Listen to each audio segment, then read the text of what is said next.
All right, good afternoon. As I see people are starting to join us, if you would not mind in the chat going ahead and introduce yourselves, just so that we know who we have on the line with us today. And we will get started just shortly. All right, I'll give it about 30 more seconds so that we can allow others to join us. But in the meantime, if you have not already introduced yourself in the chat, please do that just so that we know who we have on the line today. I'll go ahead and introduce myself. I believe I know most of the people I've seen in the chat, but my name is Nina Davis. I am the MASSP Associate Director for Member Services and Middle Level. So excited to be here. I'm actually filling in for my colleague Tom Leitz today, but we have another exciting leader to leader session being presented by College Board today. So I am actually going to go ahead and introduce Mr. Brad Bruner from College Board, who's going to be leading our session today and talking to us about digital PSAT, getting us all ready for test day and making sure that we have all the things that you need in place to have a successful test season. So Brad, I'm going to go ahead and pass the mic over to you. Thanks so much, Nina. I greatly appreciate it. Can you hear me okay, Nina? All right, very good. So welcome to this webinar on test day readiness and implementation of the PSAT and or SAT, depending on what assessment that you're giving here this fall. We have an hour's worth of time here together, which as far as implementation, full-scale presentation on every bit of it would take a bit longer than an hour. But the nice part is this times up nicely with where you are in the ordering and registration and preparation process, because today is the day that all orders are due and student registration is complete. So we timed up this webinar really to meet people where they are in their test preparation at this time of the year for implementation of the fall SAT suite of assessments. So just a quick bit about me as your presenter, if we have not yet met before. My name is Brad Brunner. I'm a Senior Director for State and District Partnerships. I lead the work in the state of Michigan. And so anything question-wise that you have related to anything College Board, that is SAT and PSAT, of course. It is also AP, so our Advanced Placement Program, Big Future, Career Kickstart, CLEP, AccuPlacer, and so on. But um, I lead the work for all of that in the state of Michigan, and I'm happy to answer whatever questions you have or give you any support that you need. And if there isn't something that I can provide you, I can certainly steer you in the direction of someone on my team within my organization that can. So contact me at any time. I did put my email address right there on this slide. And these slides, by the way, I do send them to MASSP upon conclusion of the presentation, and they will be provided to you after the fact. So any of these slides that you receive from me, feel free to use them in any capacity that you need to with your school personnel, proctors or coordinators or whomever it does apply to, they are there for your use. So again, thank you for joining us. In the near future, we do have more webinars with MASSP that we have really carefully designed to time up with things that you might be going through as a school leader or as a counselor or as an instructional coach or teacher over the course of the next school year. So on October 14th, our next webinar is on Big Future. That's our college and career planning tool. Feel free to join this. Again, all these webinars hosted by MSSP, graciously hosted by MASSP, are free to individuals that would like to join. October 31st, so on Halloween, we introduce Career Kickstart, which is a new program where the College Board is really the College Board's first foray into CTE with a cybersecurity program that is just exploding in popularity in Michigan right now. We're very excited to see where that goes. So that would be a great one to join us if you are a CTE individual or a school leader looking at additional CTE programming that's available. And that will be powered by AP. So actually this falls into AP updates. On November 14th, I'll give a state of AP in Michigan, which will include some bits about Career Kickstart, but more holistically, AP classes in Michigan that are, for example, growing the fastest or currently most popular, or AP classes that are new that haven't been introduced yet. We'll talk about what AP courses are next to come down the pipeline, and also too any changes to current AP classes to meet the needs of the 21st century students. So how some of those courses may be changing in the future. And then we'll also talk just briefly about digital AP exams, more to come in a different webinar down the road. On December 17th, if you're when your students have finished the PSAT this fall, they will receive their data in November, and so will the school. And we'll provide a data webinar on December 17th about how to access that data, how to make meaning of that data, use it to drive instruction and so on. And then also too, how that data does correlate with success in AP. We have the data and the pool of data to draw those conclusions now, and that's referred to as AP potential, an awesome tool when thinking about AP programming. On January 16th, we have Building a Master's Schedule, so equity and access in AP. We'll introduce our access courses. We'll talk about their growth in Michigan as well. And then finally, preparing for the digital AP exam. That particular webinar will be more of an implementation webinar like this. So you know how to prepare yourselves, your technology coordinators, your teachers, your proctors, and you, the coordinator, to be ready for those digital AP exams. There are 28 AP exams that will be fully digital, so no option for paper pencil unless it is required, of course, due to an accommodated need in an IEP 504, so on. So that'll be on February 13th from 1 to 2. Hope to see you at some of those webinars.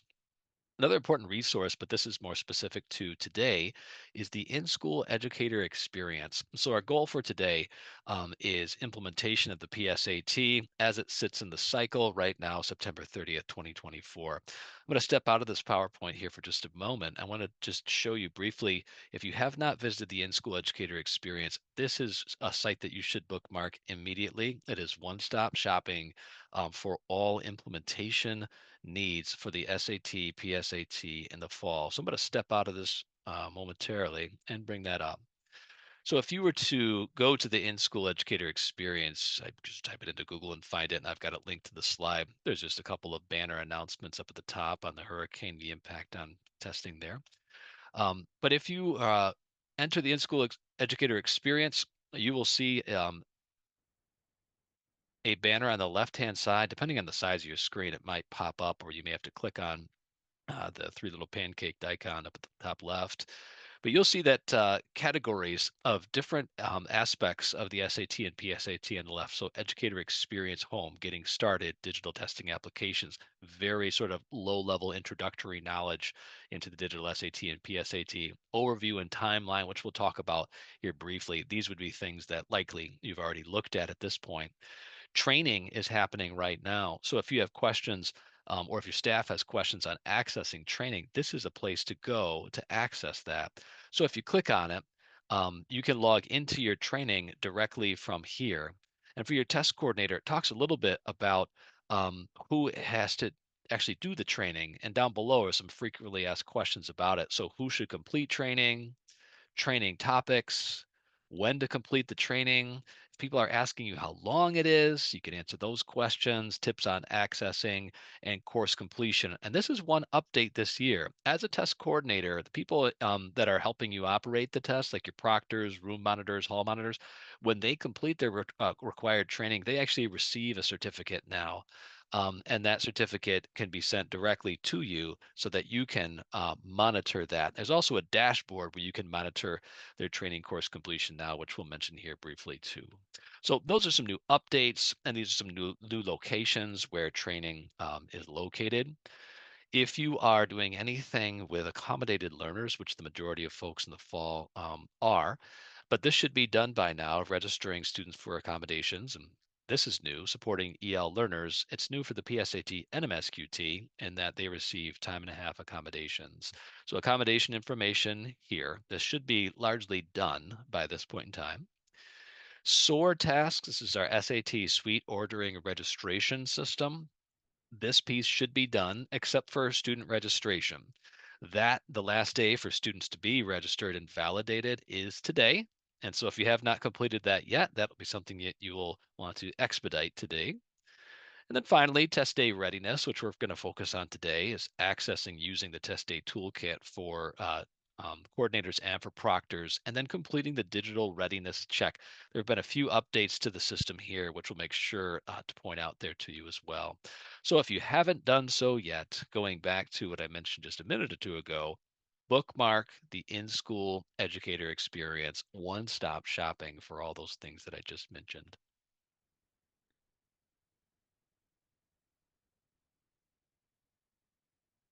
Okay. So a couple of things about the test administration dates. First of all, the test administration opens up here very soon. The month of October is traditionally when that window opened or when the test was given previously. With the digital SAT and PSAT, it is a full-on window. So if you have indicated you're going to take the test in one of these weeks here, and you back it up, these are when these items should have been completed. So where we are right now is, in this range. If you chose October 7th to 11th, we should be in this category. Digital readiness check should be done or should be scheduled to be done. I do want to mention that it doesn't have to be done. Students can do it on the day of the test, but the digital readiness check is intended to authenticate that the technology is actually working for the child. And we would like to know that, of course, as would you, of course, prior to the day that they're actually taking the assessment. This is why we back it up about 2 weeks from the intended testing date. So make sure you're paying attention to these final few dates, and then also to how that does impact the score release to schools and to students. So some of the key digital administration steps from implementation: ordering should be done. Registration should be wrapping up, as we mentioned today. Training can be done right now.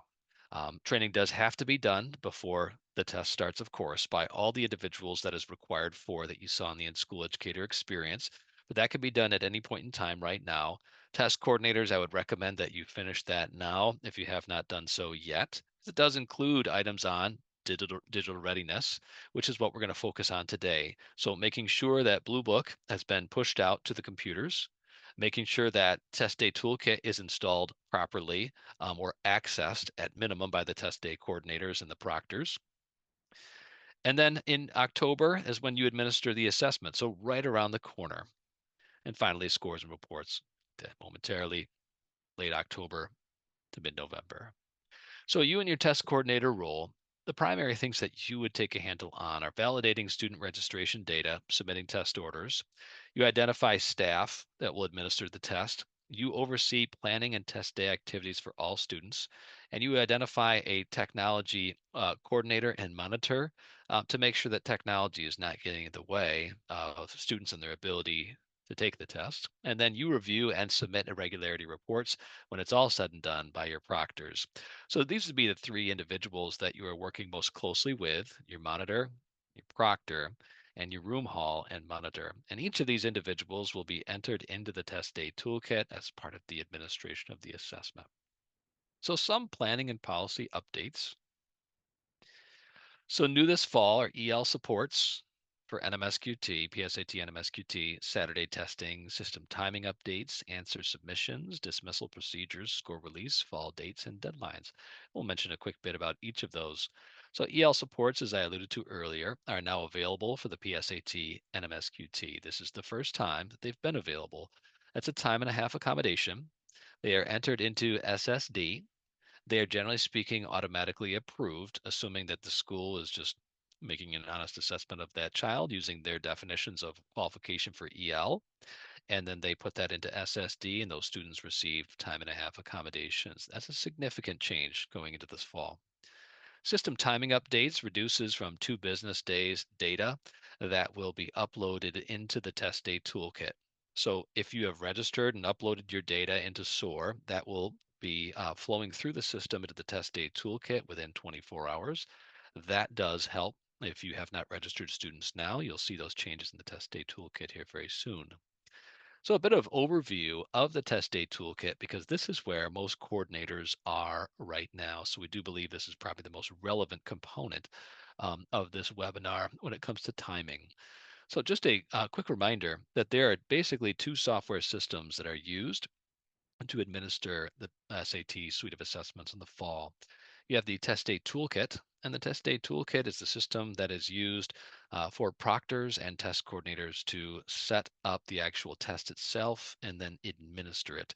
It is web based. You simply log in at testday.collegeboard.org. You log into the system and you use it from there. There's nothing that has to be pushed out, nothing that has to be downloaded. We'll show you how to use it here in a minute.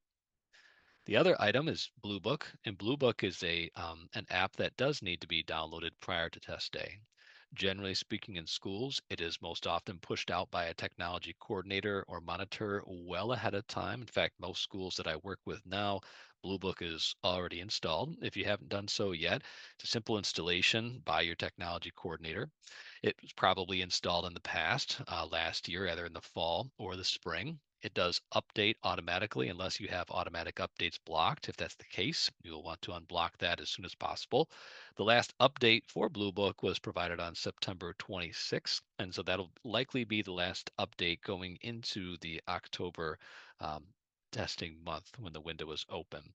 This is the system that students will take the test on in Bluebook. This is where they'll see the questions, respond to the questions, etc. So test day toolkit for the coordinator, I'm going to dive a little bit more deeply into this. So test coordinators, you should log into the test day toolkit. Now, sometimes we have access questions here. Unfortunately, I can't provide access to you, but here are some things if you don't have access to it that you can troubleshoot. First of all, the prompt to receive access to the test day toolkit comes from the source system where you are uploading students, ordering assessments, registering students. That source system, which is our SAT suite ordering and registration system, in order to utilize that properly, you have to edit the contacts of the people in your school, and when you edit the contacts, if you, test coordinator, have not received an email from us giving you access to TDTK, you should check and make sure that your access and SOAR is correct. So if you have not done so yet, check that. And if it is correct, also make sure that you have updated your college board account. The College Board now requires that you use a email to log in as opposed to the educator professional login, the EPL that was used a few months ago. That process has changed. So you want to update your College Board account if you have not done so yet. And at that point, you should be receiving the email from the College Board that says Test Day Toolkit setup as part of the subject line. If you haven't received that, then you'll want to call just to get access to TDTK, and then you can take it from there. So once you have access to TDTK, you'll select your school and event. You can add testing rooms, you can add testing staff, you can assign staff to roles, and you can assign students to rooms. This is optional, so you can assign students to rooms ahead of time, or students can just go to whatever room they would like where a test is taking place.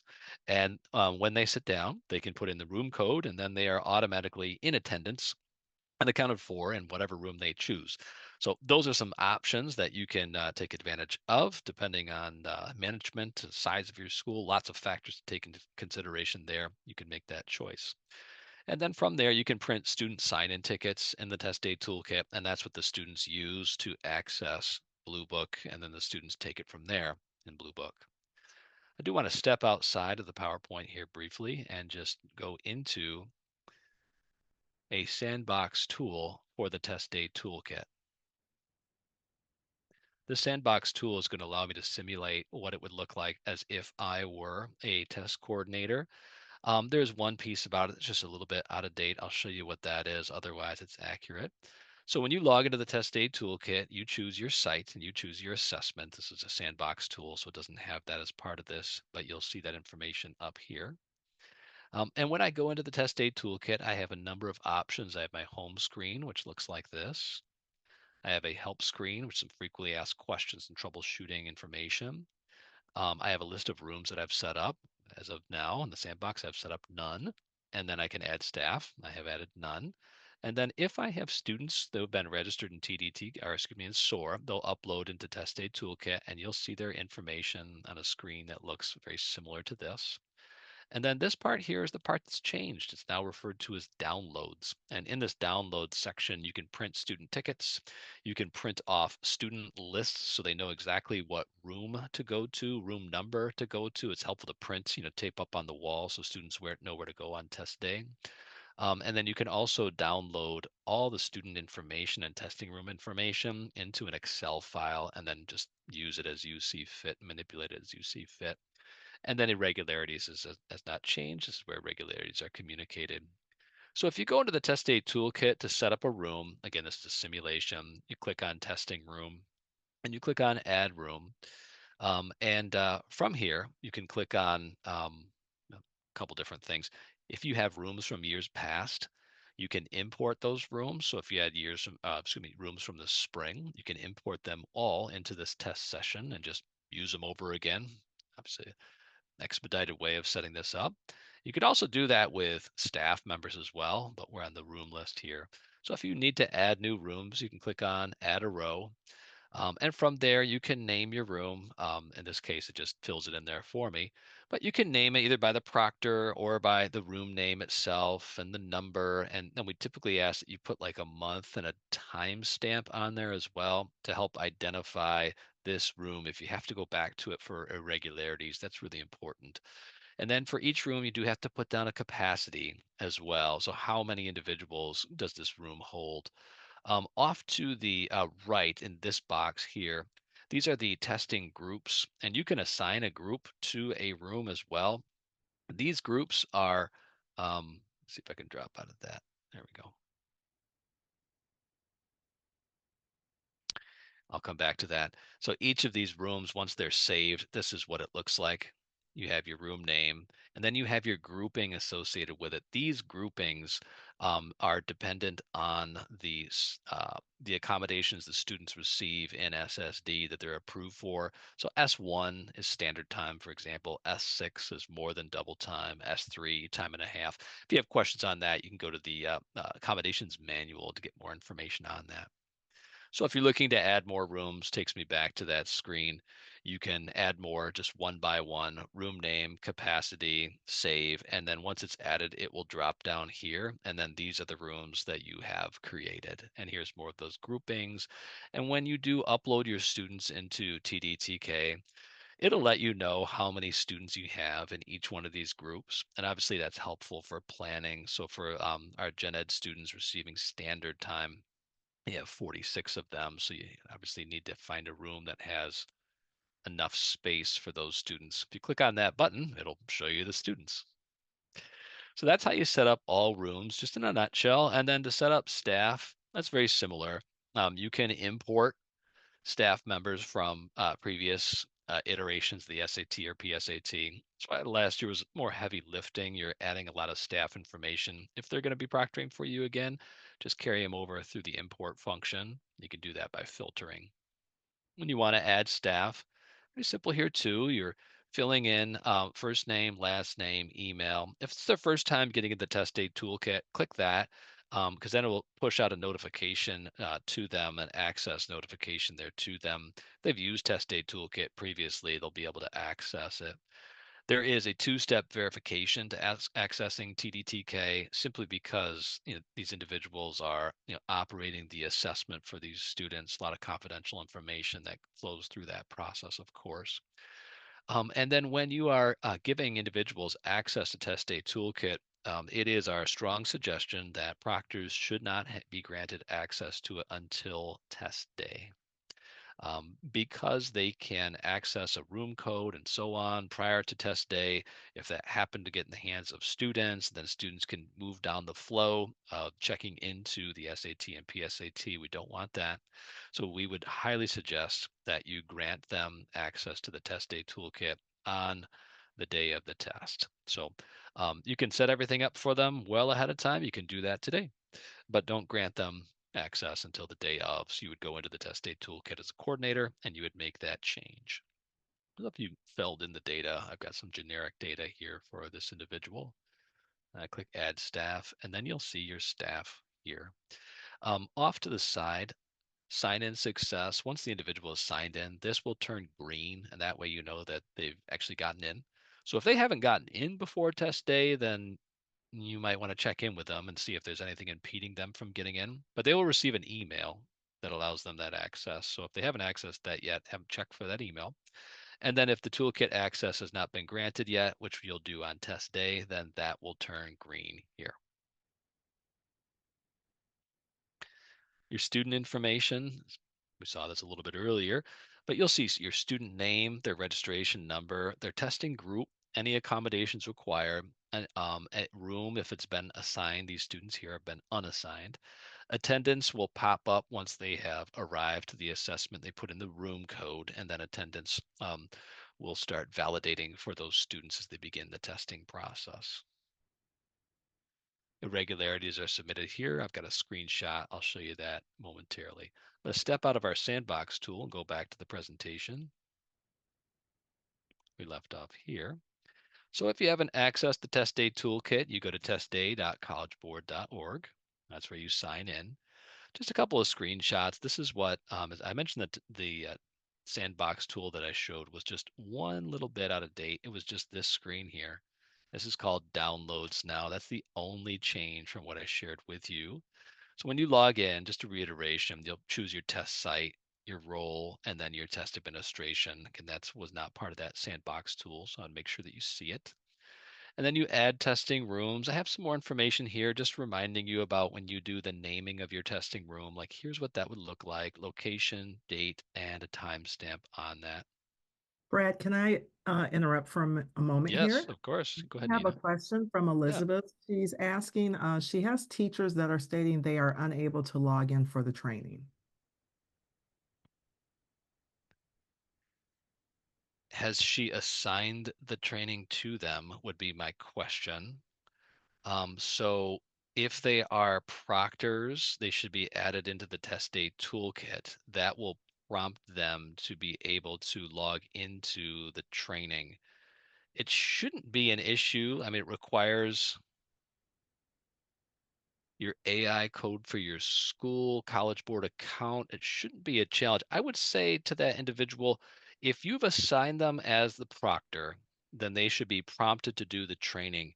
If that's not working, shoot me an email, please, and I'll give a look at the account, see if I can't diagnose maybe why that is. Good question, but I think that one would be best for us to handle looking at your account. So go ahead and send me an email and I'll give that a look, but make sure they've been added as a proctor or a room monitor, whatever their role might be, of course. And then that should prompt them to do the training from there. Thank you, Brad. Yeah.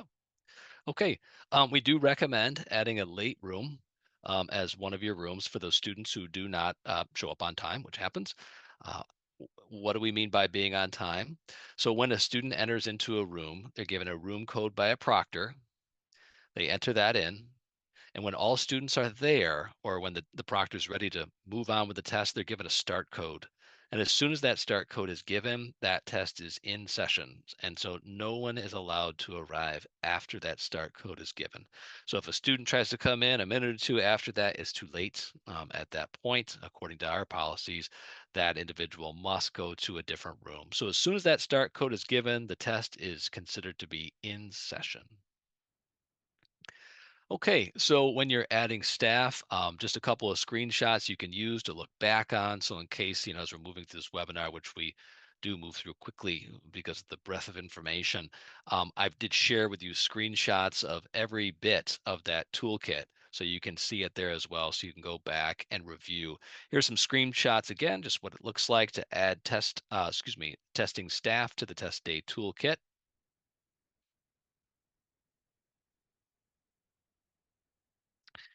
Okay, nothing new here in this part. Again, just for your use.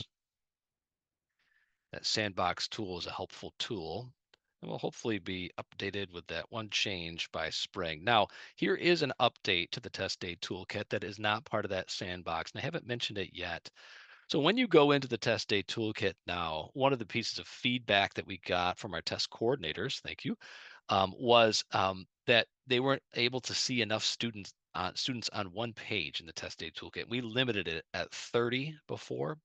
Now it can be up to 120 students per page. And you can select those students, including which column is displayed, which I'll show you here just in minutes, alluded to on that. But also, too, another update besides being able to see 120 students on a page is now you can print out a PDF room directory for the students. And so what this would show on the right-hand side are the students, and it's in alphabetical order. It's not room by room, but it's in alphabetical order now. And the room that they are assigned to is next to their name. So the benefit for this would be simply like it was actually for setting up the old paper pencil SAT, is you could print this, you could tape it up on the wall, or you could send it out and share it with teachers so they can talk to students about it, so that students know where they're going on the day of the assessment if they are assigned to a room. So it allows you to print that and allows you to tape it up so students can see it when they come in on test day and know exactly where to go. Another update, and this was one of the larger points of feedback that we also got from our coordinators and our proctors, is the fact that previously you could only print 4 test day tickets minimum on one page. And so our coordinators were spending quite a bit of time cutting up the test day tickets for students, and there's other things that they need to be doing on test day.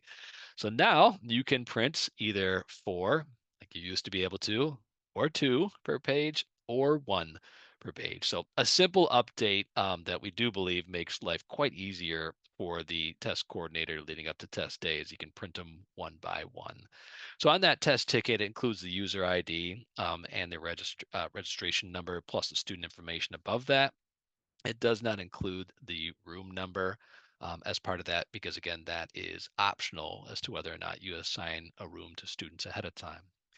The other option in that download section is that you can download a student room roster from TDTK. This includes the room assignment, exam setup, testing status, and so on. And then you can use this, as you see fit, to manipulate that data to do whatever it is that you need to do with it in Excel. There is also now Proctor approval of student reentry into testing. This is on the Proctor side of the test day toolkit. So this would be like if a student leaves and has an issue with their Chromebook or other technology device and they come back, the teacher can approve a student's reentry into the test after an exit, or if there's a crash, or if there's a device swap. It gives a little bit more control to the proctor over that process. Answer submission also has changed slightly. This is more on the administrative end. Last year, when a student took the assessment, if there was an issue submitting the assessment, um, there was no process for submitting that on behalf of the child. And there's a number of reasons why a student does not submit their assessment. Maybe they think they have, maybe they ended it early and didn't realize it, or their time was up and they couldn't submit it in time, or the student left and didn't submit it. But now, if after 3 days a student's assessment has not been submitted, after 3 days, the College Board will automatically, we will force submit the assessment. And this ensures that at schools, you receive timely information if a student needs to retest. If something were to ever come to that, um, you would know that in a more timely manner. Dismissal procedures are slightly different here as well. As a test is winding down, staff uses Test Day Toolkit to know if a student has submitted or not.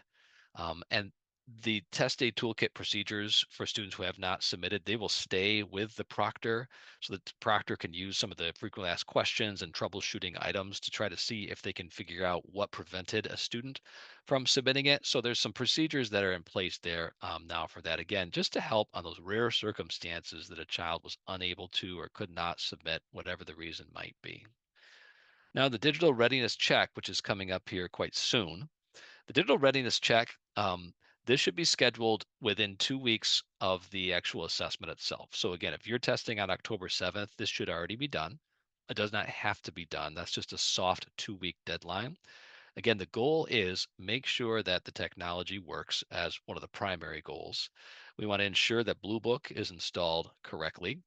And then in Blue Book is where the students will set up the exam, sort of the classic process where students review test taker rules. They'll provide optional test taker information. They can opt into big future schools and connections. And then when it's all said and done, all that process piece is set up, they can do a test preview where they can look at actual test questions. They can look at the tools that somebody would use to take the assessments. They can answer sample questions. They just get familiarized with the actual construct of the assessment.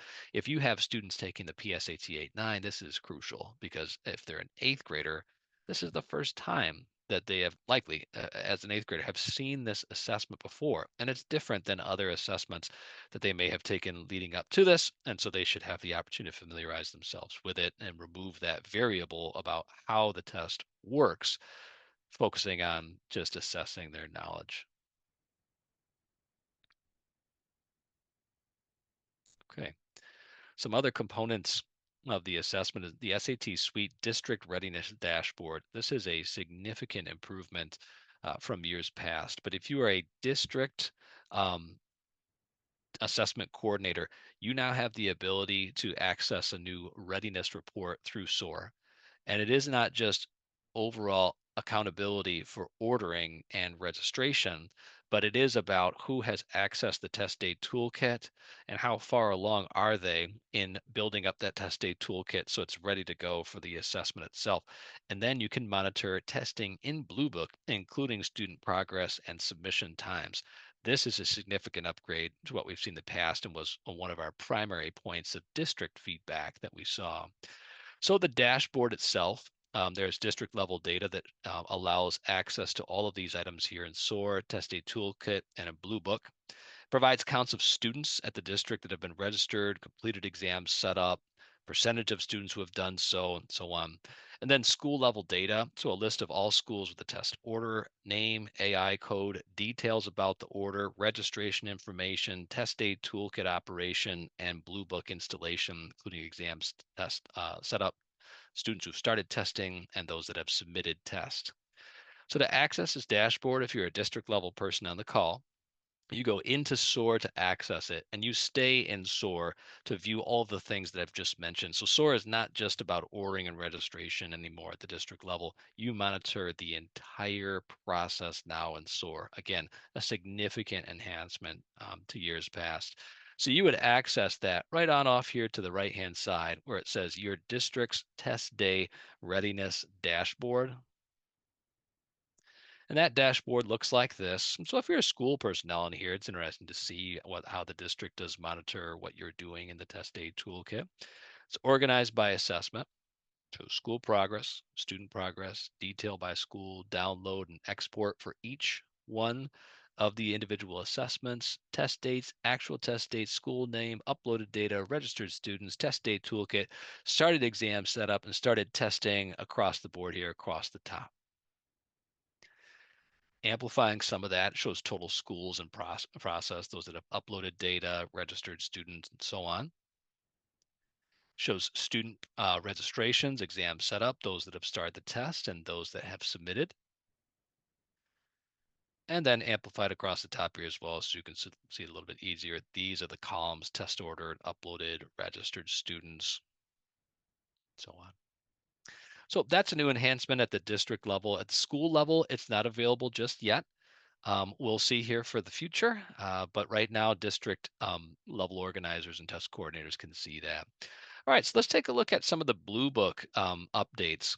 So Blue Book, again, is for students, and it does have to be downloaded as an app. That is where they take the assessment. So some of the updates to this.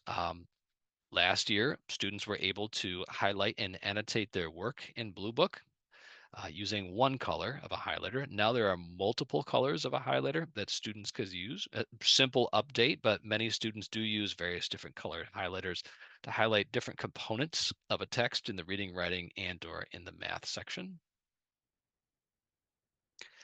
For students taking the assessment on a Mac laptop or iPad, those devices, along with all devices, must be locked while a student is operating in Blue Book. There is a device lock check now in Blue Book to make sure that that is happening, and so those devices lock while a student is taking the SAT or PSAT. SAT score sends included in the exam setup is that in the exam setup, students can choose their 4 free score sends. They can choose up to 4 institutions, and if they change their mind, they have 3 days to make a different choice or remove those choices if they don't want to send scores to those institutions. There are 2 new full-length practice tests in Blue Book. So Blue Book is a place where students can go during that digital readiness check or on their own using their College Board account to access free full-length practice tests. And so we have two new that have been added. When they take these practice tests, they do receive a score, and they can take that score and go to mypractice.org, input their score, and receive practice test questions, some learning resource, and so on associated with that to help them improve their score if that's what they wanted to do. For your technology coordinators, don't spend any time going through this here, but you want to make sure that your devices are appropriate to administer the SAT or PSAT. Here are specs for Windows, Macs, iPads, and school managed Chromebooks. As I mentioned earlier, Proctor approval of student reentry into testing. A couple of screenshots of what that looks like. I didn't mention though that these are the reasons for exiting, and then reason for reentry. The proctor would have to note that in the test date toolkit under the Let Student Continue Testing button. They would have to note that. Some updates to SSD Online. So SSD is our service for students with disabilities. Keep in mind SSD information should be in by now, but there are a couple important updates that include features that you can access at this point. If you have students transfer in and transfer out and so on, there is a managed tool for that now. There is a matching issues issue as well in case there's an issue in SSD Online and its incorporation in SOAR. So coordinators can now easily transfer students to their dashboard and transfer them out when they no longer attend the school in SSD Online. As you know, even though SSD information is required 7 weeks out, as you know, students are moving in and moving out of districts. You may have a student that moves in a week prior to. So, how can we transfer that student in successfully from another school? There are options in SSD Online to expedite and facilitate that process now. So the transfer in at a glance, the SSD coordinator journey, they identify a student, collect the student info, include the info here. They can transfer the student in SSD Online. They select transfer student and it completes that flow. And they submit a request confirming the student is now on the dashboard and submit the accommodation request. So it's accommodations transfer over. This has been a challenging task in the past, and we're happy to see that that is added. Some of the SSD online enhancements for the district level coordinators or school level coordinators, the announcement banner in SSD online this past spring announcing that transferring students component. So you'll see exactly where that's located in SSD online if you're the SSD coordinator. There's an SSD merge tool. It's a new tool to merge SSD records. So students with multiple SSD IDs facilitates the proactive handling of these records and allows for student notification when those accommodations have been approved or have been transferred over. For schools that are utilizing fee waivers for the fall, there have been some updates. So SAT fee waivers, schools no longer need to submit student level fee waiver requests for in-school testing. Those discounts are given at the school level now. That is a significant update, particularly for school counselors used to apply for those. Counselors still receive fee waiver codes to distribute to eligible students, and students can directly request a fee waiver from the College Board. There is an application to do that. There's fee waiver eligibility, which I've placed off to the side here. So if you have students who you believe are eligible for the fee waiver, here's the eligibility requirements. And here are the benefits: 2 free SAT tests, unlimited score reports, and so on. There's basically two fee waiver pathways. They can get the fee waiver code from a counselor, which I've mentioned here earlier. And counselors, here's how you can access that through the K-12 score reporting portal. There's an SAT fee waiver request form where students can request fee waiver benefits directly from the College Board, particularly if they're taking the assessment on the weekend, where schools are not as involved as they might be if it were a school day assessment. So the fee waiver for student self ID, they can request it, and then we will review it, and then we make a decision, and then next steps are communicated to the student as to whether or not we feel that they are eligible for the fee waiver requirement. Okay, it's just a few things about scores and student scores and score release. So if you are new, especially to this, the assessments are broken up into two sections, reading and writing, and in a math section. The scores are just slightly modified depending on the PSAT 8-9 or the PSAT and MSQT or the PSAT 10, especially as you look at then the modifications for the SAT traditionally being out of 1600 800 points for reading and writing, and 800 points for the math section. Score release dates this year. The digital SAT has allowed us to release scores much earlier than we have in years past. So there's a couple different admin sessions here, and the scores are related to that. So if you are in the immediate admin session, attended tested week of October 1st to 11th, your score release is October 22nd, and the student score release is October 24th, similar to our window 2, window 3. So if you have any requests for us at the College Board to do any sort of data workshop there with you, obviously happy to do that. We have a lot of them that we have scheduled here already. You would want to schedule it immediately following these time dates here so you can access the data as close to the student assessment as is possible. So we have that school day schedule and the SAT weekend schedule included in this as well. If you are doing anything with the SAT school day or SAT weekend, there are your electronic dates.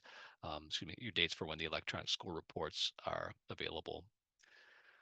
As I mentioned, there are free score sends in Blue Book. Make sure that students are aware of that. Make sure students know it's optional. It's not something they have to do. And they do have 3 days to change up where they are sending those scores, but they have 4 of them as well. Those free score sends in Blue Book, the student will access those when they are into the digital readiness check.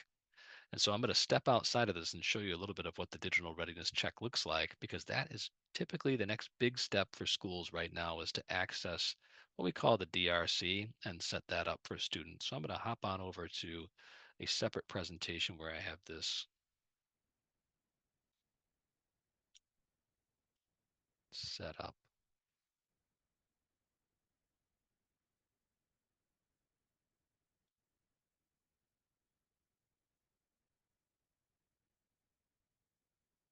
Okay, so this is a walkthrough of the digital readiness check. This is something that if you wanted to, you could have it set up as a coordinator when your students are actually doing the digital readiness check, and this just walks them through it. So as I mentioned this slide, we've seen already about what the digital readiness check is for: testing, technology, ensuring Blue Book is set up, setting up the exam process, and doing a test preview. Again, should be done prior to the test day. So what students will do is they'll look for this Blue Book app that should be downloaded on their desktop. If they haven't done it yet, they can download it if they have the ability to, just thinking about firewalls and things like that in schools, but typically it's done by the technology monitor ahead of time. Students will be prompted right away to test their device. And when they test their device, it is intended to determine whether or not their device meets the requirements, the memory, operating system, and disk space. And if that's the case, they click on done and they're ready to move forward. Here they'll use the yellow button and enter the user ID and registration number provided on their sign-in ticket. So you give them their sign-in ticket for this registration time period. Ideally, they would use the same sign-in ticket for this DRC as they would to actually start the test.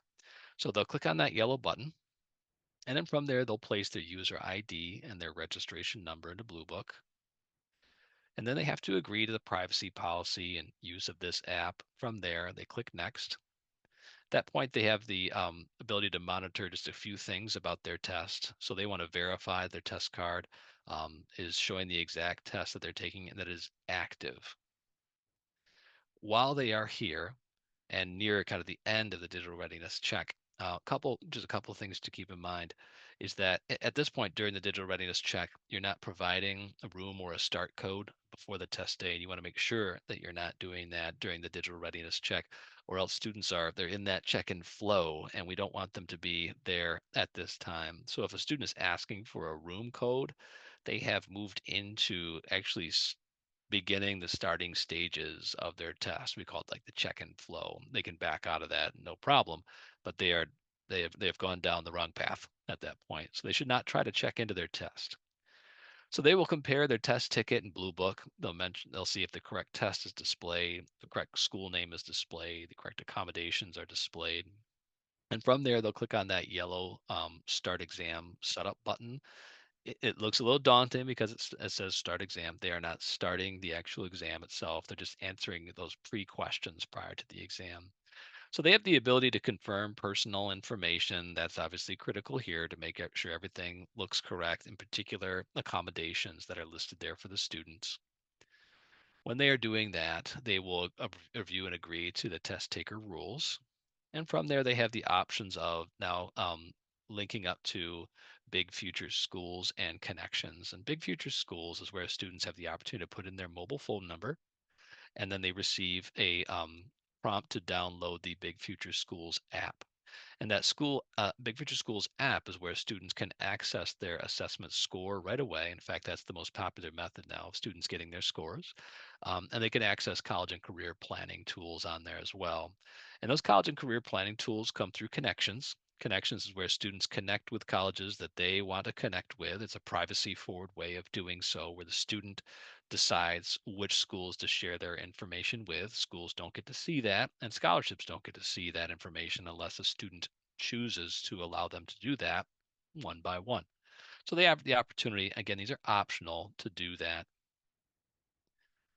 So Big Future Schools, I want to point out, is only available to students in taking the PSAT 10, PSAT NMSQT, or SAT that are 13 or older. Like many apps that are similar, is that a student has to be 13 or older to create this type of account. So it's not available to students taking the PSAT 8, 9. So students will then agree to a privacy notice, and it's optional. These questions are all optional. I put it in here specifically if you're walking students through this. They may provide their email and address. They may provide their race, ethnicity, and first best language. That's optional. They may provide information about their academic goals, also optional. They may provide information about their family's highest level of education, also optional. And then this is where they can opt into Connections, again, also optional, as I mentioned earlier. So that is the digital readiness check. I included a couple of key updates that are in this as well. The 4 free score sends, this is exactly where they're going to see that. And then from there, they'll get a test day checklist of all the required activities, like having a fully charged device, what is allowed, what is prohibited. They'll click next there. At that point, their exam setup is complete. And they have the opportunity of doing a test preview at that point in time where they can look at the test questions. They can use the universal tools that are available to all students, or they can actually complete then those free practice tests there as well. I'm going to slide back out of this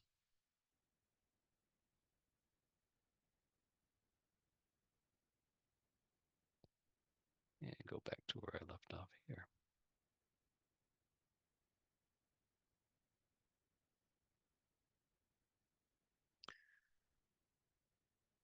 Okay, testing staff training and resources.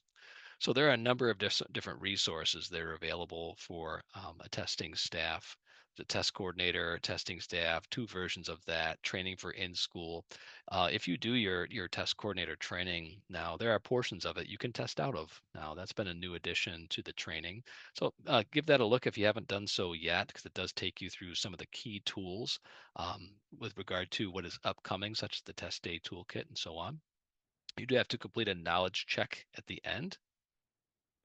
Test coordinator homepage looks like this with four kind of key categories: SAT suite elements, planning administration, test day preparations, and test day itself.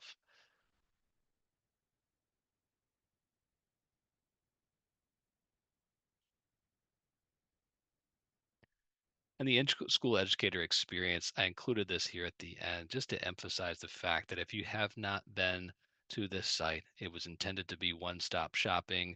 It was a phenomenal tool last year and has been updated to include even more this year.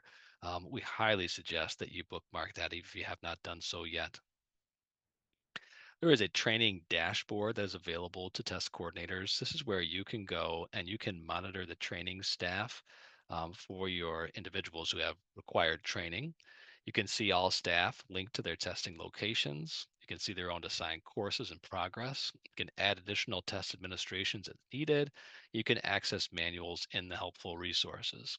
So some of the helpful resources for staff members: there's a centralized resource for communication materials if you need to use that to email parents, flyers going home, information about PSAT 8, 9, and NMSQT, and big future school flyer as well. We have numerous off-the-shelf materials for the PSAT and MSQT that are available on the website. Many of these materials are also in the Spanish language as well. These exist for the PSAT and MSQT and the PSAT 8-9. We have a variety of communication templates for the digital PSAT 8-9 and NMSQT website copies, email templates, PowerPoint slides available for your use. And we have for education professionals on our website, including we have Q&A sessions that we host, we have workshops, we have webinars, we have conferences. A lot of what you're learning here with me today or reviewing here with me today is accessible in different formats on our website as well. We have focus groups and small group virtual discussions that we facilitate too in order to expedite the process of being able to implement the SAT and the PSAT with fidelity as best you can. So that is a crash course in implementation. I want to thank all of you for joining. We're coming very near here to the end of our time. I'll step out of the presentation itself and answer any questions that you might have for the next 3 or 4 minutes, but I want to thank you for joining. We have a number of these webinars left to come in our webinar series, but I do appreciate the work that all of you do. No matter what the role is, you get to work directly with students, which is an awesome task and it requires high quality individuals. So thank you for doing that. I'll stick around if you have any questions for me. Thank you. All right. Well, thank you, Brad. I could not have said it any better. We appreciate all of you for being on today. We appreciate the work that you do in your buildings with our students, with our staffs around the state of Michigan. Again, just great information presented here from Brad Bruner. If there are any questions, we will stick around for the next few minutes. His email address is listed as Brad stated earlier. The slides, as well as a recording of this webinar, will be sent out to all. So you will be receiving that later on this week. But again, if you have any questions, we are here for you at this time. I do want to reiterate the next session is October 14th, where information will be presented about the Big Future application. So again, we encourage you to register not only for that, but for our series. Just a lot of great information being presented to you from the College Board. And that Big Future webinar that's upcoming, that's our college and career planning tool. And we're a not-for-profit organization, so it's free for students and families to use. But if a student uses it, they get automatically entered into a drawing to win monthly scholarships of either $500 or we provide two $40,000 scholarships per month. And we had two students in Michigan, one in, I think it was March, and one in July that won the $40,000 scholarship just for Oh, using Big Future. So it was an amazing moment. We present these to students and we surprise them with them. So, anyways, we're investing heavily in Big Future because we know it is what is next, for how we use the SAT and PSAT to help college and career readiness. And so we want to encourage students and families to use it. So look forward to seeing everybody at that webinar. exactly. Well, thank you again, Yeah. Brad. Not seeing any questions, we are Okay. going to go ahead and end this session. And again, we hope to see many of you at our next, not only the next session, but at future sessions in the future. Thank Right. you. Very good. Thanks, Nina. Take care, everyone. Bye.